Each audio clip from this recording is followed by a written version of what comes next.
Saudi अरब के अंदर 1 जुलाई से लेबर का कानून बिल्कुल बदलने जा रहा है। और अगर आप सऊदी अरब के अंदर हैं तो आपके लिए ये बहुत बड़ी खुशखबरी है और सऊदी हुकूमत का ये एक बहुत बड़ा और तारीखी फैसला भी है।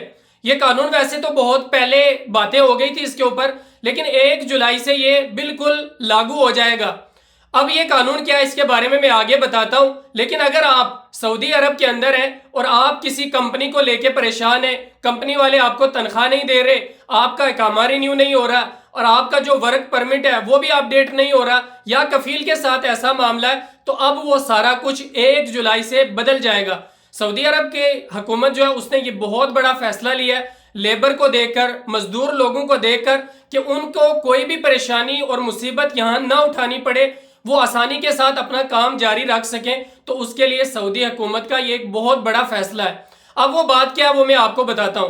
अगर आप कंपनी के अंदर रह रहे हैं और कंपनी ने आपका इकामा रिन्यू नहीं कराया, अगर इकामा रिन्यू नहीं है तो इसका मतलब यह है कि आपका जो वर्क परमिट है वो भी रिन्यू नहीं है, वो भी अपडेट नहीं हुआ। क्योंकि अगर वर्क परमिट आपका तजदीद हो जाता है या अपडेट हो जाता है तो उसके साथ इकामा भी फौरन अपडेट हो जाता है, तजदीद आप करा लेते हैं। लेकिन अगर वर्क परमिट ही आपका अपडेट नहीं है तो इकामा तो फिर सवाल ही नहीं बनता कि वो रिन्यू हो जाए, अपडेट या तजदीद हो जाए, ये सवाल ही नहीं बनता। बहुत सारे लोग ये समझते हैं जो हमारा वर्क परमिट है वही इकामा है, इकामा और वर्क परमिट एक ही होता है, लेकिन नहीं।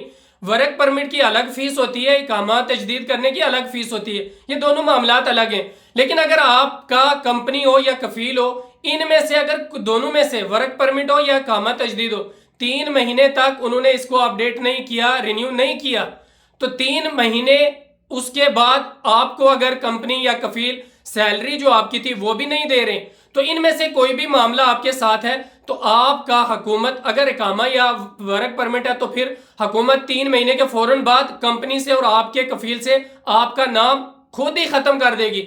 आपकी कंपनी का और आपका कफील का लेना देना कुछ नहीं रहेगा, क्योंकि हुकूमत ने वो खुद ही नाम वहां से खत्म कर दिया।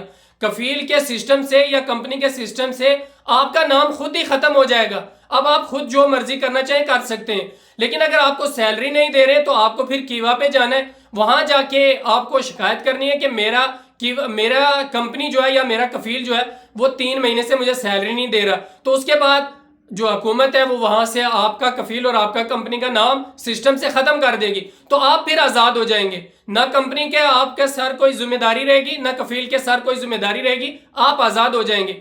लेकिन उसके बाद क्या है कि आपके पास बचेंगे 60 दिन। उसके बाद जब आपका नाम खत्म हो जाएगा कंपनी के पास से और कफील के पास से, फिर आपके पास बचते हैं 60 दिन। इस 60 दिनों में आप कहीं पे भी किधर भी जाके या कंपनी में या किसी दूसरे कफील के पास आप अपना नकल कफाला ले सकते हैं। किसी को पूछने की, लेने देने की कोई जरूरत नहीं है।